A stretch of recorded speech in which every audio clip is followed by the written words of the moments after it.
کہ قرآن مجید میں بہت ساری آیات ایسی ہیں جن کا ایک وقت تک جو مفہوم تھا، درست صحیح مفہوم، وہ صیغہ راز میں تھا، لیکن جب زمانہ تحقیق کے اس منہج تک پہنچا جہاں پر خالق کائنات نے ان دلچسپ اور پرسرار آیات کی حقیقت کو کھولا، تو تب بھی تو آپ نہیں مانے۔ مثال دیتا ہوں ایک، کہ خالق کائنات فرماتے ہیں سورہ انبیاء میں کہ یہ زمین و آسمان ایک نقطے میں بند تھے، ہم نے ان کو پھاڑ کر جدا جدا کیا، اور اس کے بعد یہ ایک دھواں تھا، پھیلا ہوا دھواں، ہم نے زمین و آسمان سے یعنی اونچائی اور گہرائی سے کہا کہ وجود میں آ جاؤ، چاہے خوشی سے چاہے ناراضگی سے۔ اب اس آیت نے بگ بینگ کی تھیوری کو جس طرح ایکسپلین کیا ہے، کیا دنیا کی کسی مذہبی کتاب میں اس طرح کی باتیں ملتی ہیں؟ اب قرآن تو یہ بھی کہتا ہے کہ ہوائیں جو بھاری بادل کو اٹھائے پھرتی ہیں، آپ ذرا گوگل پر سرچ کیجئے کہ بادل کا وزن کتنا ہے تو آپ کے 14 طبق جو ہیں وہ روشن ہو جائیں گے۔ ناظرین، اب 1400 سال پہلے کسے معلوم تھا کہ بگ بینگ کیا ہے، یہ کائنات کیسے وجود میں آئی، اور یہ جو زمین سے ہزاروں فٹ اوپر جو بادل ہیں ان کا کوئی وزن بھی ہوتا ہے؟ میں تو آج تک اس کو، جب تک مجھے علم نہیں تھا اس چیز کے بارے میں، یا جب تک میں نے یہ آیت نہیں پڑھی تھی، اس کی تحقیق نہیں پڑھی تھی، میرے لیے تو وہ سب دھند تھا، آپ کے لیے بھی یہی کچھ ہوگا۔ تو یہ ساری چیزیں جو ایک وقت تک، ایسی بہت ساری آیات ہیں جو ایک وقت تک راز تھیں، ان کا مفسرین صحیح مفہوم بیان نہیں کر پائے کیونکہ تحقیق کا منہج وہ لیول نہیں تھا، تو ایک وقت بعد خالق نے ان آیات کے راز کو کھولا۔ تو میرا یہاں پر یہ ماننا ہے کہ ضرور ایسی آیات قرآن کے اندر موجود ہیں جن کا ابھی تک ہم جو مفہوم ہے وہ روایتی بیان کر رہے ہیں، لیکن فیوچر میں جب انسان تحقیق کے اس منہج تک پہنچے گا، جب انسان مریخ تک پہنچے گا، تو یقیناً قرآن مجید کے اندر ایسی آیات ضرور ہوں گی جس سے اس وقت کے علماء کو اشارہ مل جائے گا کہ اب انہیں کس طرح اور کیا کچھ کرنا ہے۔ اچھا، اب میری جو ذاتی رائے ہے کہ اگر انسان مریخ پر چلا جاتا ہے، مسلمان مریخ پر جاتے ہیں اور وہاں پر ان کو مذہبی مسائل کا جو ہے وہ سامنا کرنا پڑتا ہے، تو میرا یہ ذاتی خیال ہے کہ اس وقت مریخ پر جو علماء موجود ہوں گے وہ بہت بولڈ فیصلے کریں گے۔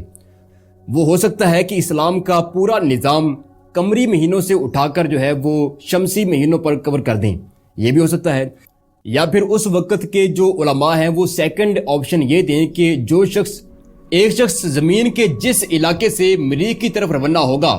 وہ مریخ پر پہنچ کر بھی اسی علاقے کے ٹائم کو فالو کرے گا، یعنی اگر پاکستان سے ہے تو پاکستانی ٹائم، امریکہ سے ہے تو اپنے سحر و افطار کے لیے، نماز کے لیے وہ وہی ٹائم یوز کرے گا، یا پھر یہ ہو سکتا ہے کہ جو کعبہ کا ٹائم ہے، قبلہ کا ٹائم ہے، وہ انٹرنیشنل کر دیا جائے مریخ پر یا دوسرے سیاروں پر، یہ ہو سکتا ہے۔ لیکن میرے خیال سے یہ آئیڈیا 1-2 نسلوں تک تو چل سکتا ہے، لیکن اس کے بعد اس میں بہت سارے مذہبی اختلافات جنم لیں گے۔ اچھا، یعنی فیوچر میں تو کچھ بھی ہو سکتا ہے نا، لیکن اب میں آپ کو ایک چھوٹی سی مثال دیتا ہوں کہ انٹرنیشنل اسپیس اسٹیشن جو زمین سے کچھ ہی دوری پر فاصلے پر جو ہے وہ موجود ہے، یہاں پر جو شخص موجود ہوتا ہے، یعنی انٹرنیشنل اسپیس اسٹیشن میں جو شخص موجود ہوتا ہے وہ 24 گھنٹے میں 17 بار دن اور رات کو دیکھتا ہے، یعنی کہ سورج کو طلوع ہوتے اور غروب ہوتے دیکھتا ہے۔ ہمارے جو مذہبی معاملات ہیں وہ تو یہیں سے شروع ہو جاتے ہیں، یعنی زمین کی حدود سے نکلنے سے پہلے ہی ایک انسان کو 24 گھنٹے میں 17 بار دن اور رات دیکھنے پڑتے ہیں۔ تو ایسی صورت میں کیا کیا جائے؟ اب میں اس کی آپ کو ایک چھوٹی سی مثال دیتا ہوں کہ ملیشین سائنٹسٹ اسٹرونومر یعنی کہ شیخ مظفر شکور جب پہلی بار انٹرنیشنل اسپیس اسٹیشن کی طرف جانے لگے تو رمضان المبارک کا مہینہ قریب ہی تھا، تو انہوں نے کہا کہ ٹھیک ہے ریسرچ وغیرہ اپنی جگہ پر، لیکن میں جو ہے وہ خلا کے اندر جانے کے بعد بھی اپنے جو رمضان المبارک کے روزے ہیں وہ ترک نہیں کر سکتا۔ لیکن وہاں پر معاملہ یہ ہے کہ اسپیس اسٹیشن پر ہم ایک 24 گھنٹے کے اندر 17 بار دن کو طلوع ہوتے دیکھتے ہیں، تو ایسے میں اپنے جو روزے ہیں، نماز ہے، اس معاملات کو، وہ سارے معاملات کیسے ڈیل کروں گا؟ یہ انہوں نے علماء سے سوال کیا تھا، تو علماء نے اس وقت یہی جواب دیا تھا کہ آپ زمین کے جس علاقے سے اپنے اس سفر کی طرف یعنی کہ اسپیس کی طرف نکلیں گے، وہاں پہنچنے کے بعد بھی آپ اسی علاقے کو جہاں سے آپ روانہ ہوئے تھے اسی ٹائم کو آپ فالو کریں گے۔ تو یہ اس وقت علماء نے فائنل کیا تھا۔ اسی طرح اب نماز کا معاملہ ہے کہ جب انٹرنیشنل اسپیس اسٹیشن جب اپنے مدار کے اندر گھومتا ہے تو وہ گولائی کے اندر بھی گھومتا ہے، یعنی ایک تو وہ مدار کی گرد چکر لگاتا ہے، دوسرا وہ گھومتے ہوئے یعنی کہ اس کی جو ڈائمینشن ہے وہ مسلسل تبدیل ہوتی رہتی ہے۔ تو ایسے میں ایک اسٹرونومر جو ہے وہ نماز کیسے پڑھے؟ تو علماء نے کہا کہ آپ نے اس وقت جب آپ نماز شروع کرنے لگیں گے تو آپ نے یہ دیکھنا ہے کہ قبلہ کس طرف ہے، اس کے بعد